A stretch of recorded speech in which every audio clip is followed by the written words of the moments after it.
जय श्री कृष्ण। मैं हूं मुनि शुक और आप मेरे साथ जुड़े हुए हैं भगवत चिंतन में। जन्म तेरा बातों ही बीत गयो, जन्म तेरा बातों ही बीत गयो, कि तूने कब हूं न कृष्ण कयो। जन्म तेरा बातों ही बीत गयो, कि तूने कब हूं न कृष्ण गयो। आप मेरे साथ जुड़े हुए हैं आज के भगवत चिंतन में।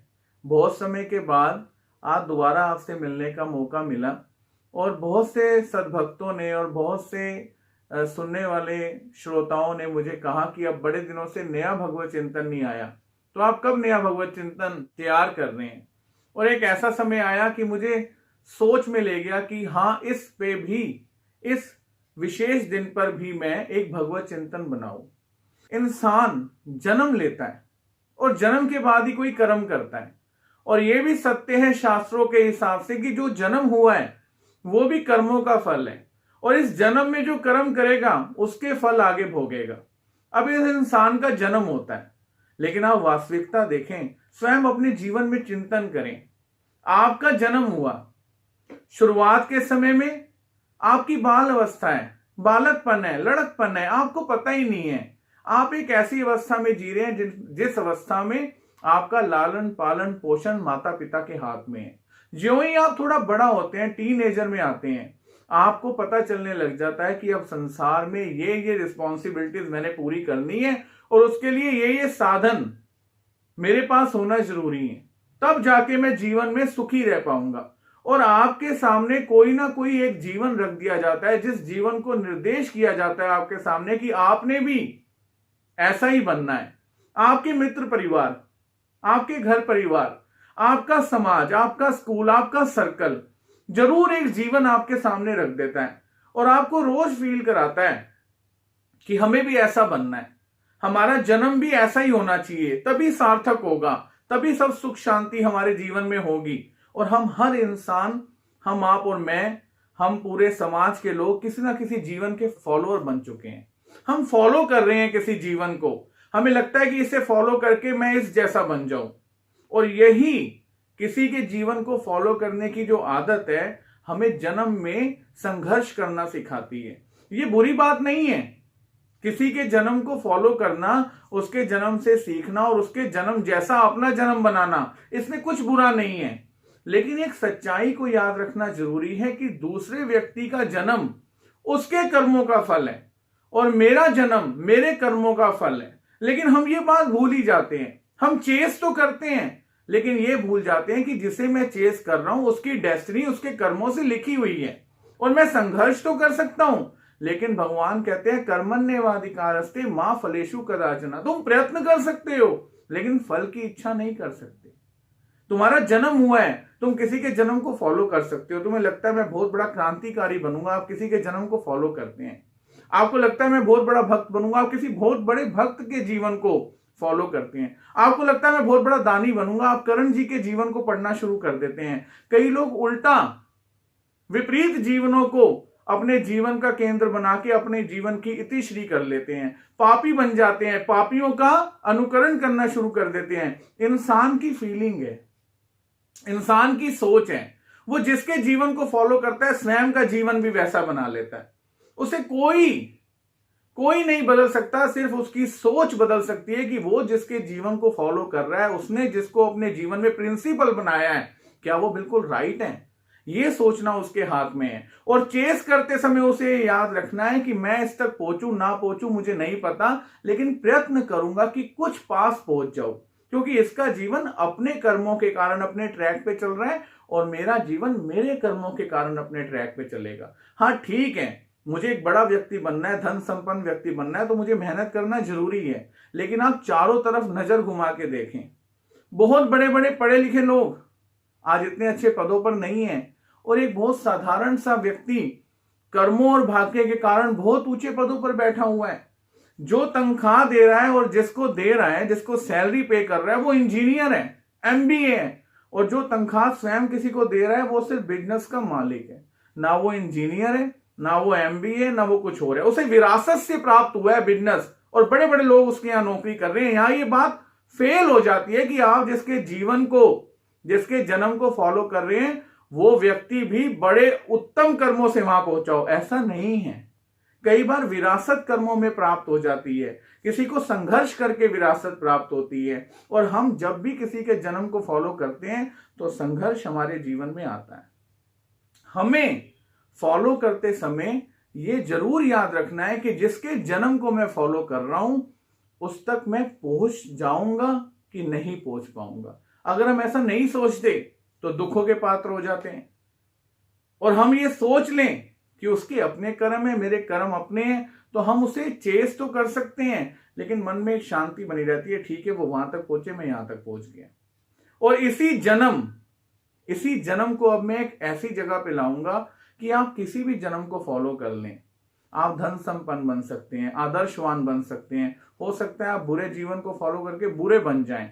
लेकिन इसी जन्म के बारे में स्वयं श्रीमद् भगवद गीता शास्त्र में श्री कृष्ण परमात्मा एक बहुत अच्छा आदेश दे रहे हैं।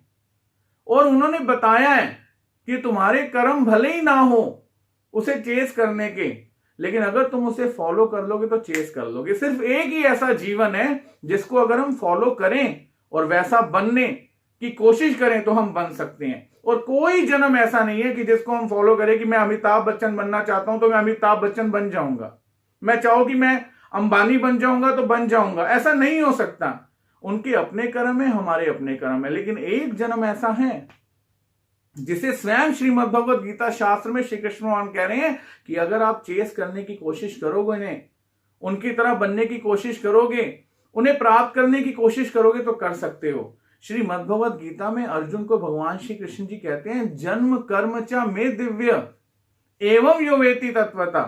भगवान श्री कृष्ण जी स्वयं के जीवन पे बात कर रहे हैं, किसी बड़े व्यक्ति, किसी संत मुनि महामुनि के बारे में बात नहीं कर रहे। भगवान श्री कृष्ण जी अर्जुन को निर्देश दे रहे हैं कि अगर तुम्हें अपना जीवन आदर्श रूप बनाना है, सुख संपन्न बनाना है, आदर्श बनाना है, और जीवन के बाद भी परमानेंट सुख को प्राप्त करना है, तो जन्म कर्म च मे दिव्य, मेरे दिव्य जन्म एवं दिव्य कर्म को जानो। भगवान श्री कृष्ण जी यहां क्या बता रहे हैं अर्जुन को?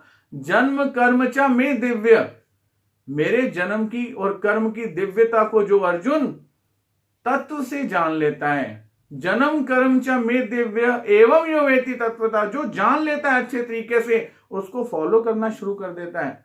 त्यक्त्वा देह पुनर्जन्म, वो इस शरीर को त्यागने वाला बन जाता है।